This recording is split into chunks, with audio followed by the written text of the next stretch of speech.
Hello guys, আবারও একটা mini blog নিয়ে হাজির হলাম তোমাদের কাছে।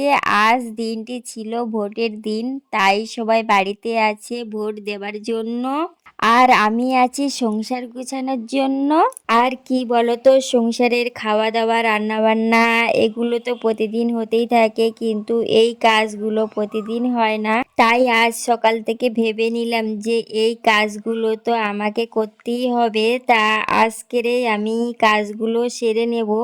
আর কি বলতো, আমি তো ঘর গুছাচ্ছিলাম আর এদিকে দেখি ঝড় বৃষ্টি আরম্ভ হয়ে গেছিল। তো সকাল থেকে মেঘ মেঘ ওয়েদারটাই ছিল, তো ঝড় চলে এসে সব এলোমেলো করে দিল আবার।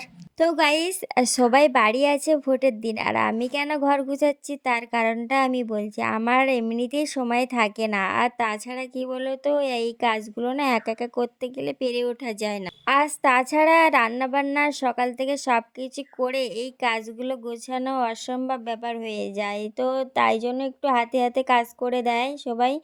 আর তাছাড়া কি বলতো, রান্না বান্নার একটা ঝামেলা থাকে, তো রান্না বান্নার ঝামেলাটা আমি আজকে নিইনি, তাই ওনাদের দিয়েই করাচ্ছি।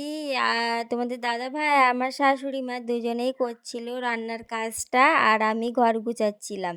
আর কি বলো তো, শীতকাল তো চলে গেল, আর শীতের জিনিসগুলো ট্যাঙ্কে তোলা হয়নি, তাই ট্যাঙ্কটা পরিষ্কার করে আবার শীতের জিনিসগুলো ঢুকিয়ে রাখলাম।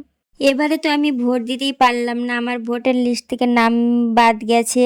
আর আমি এসআইতে নাম ডেকেছিল 3বার, তো আমি সেখানে গেছিলাম, কমপ্লিটও করেছি। তো কি জানি না কেন আসলো না, আমার নামটা কেটে গেছে। তো যাই হোক, আমাদের ভোটের দিন কেমন খাওয়া দাওয়া ছিল সেটা তোমাদের কাছে শেয়ার করি। আর আমার শাশুড়ি মা রান্না করেছিল চিংড়ি পোলাও, আর তোমাদের দাদাভাই রান্না করেছিল চিকেন কষা। আর এই ছিল খাওয়া দাওয়া। তবে রান্নাগুলো সব দারুণ হয়েছিল, আমার তো খুব ভালো লেগেছে।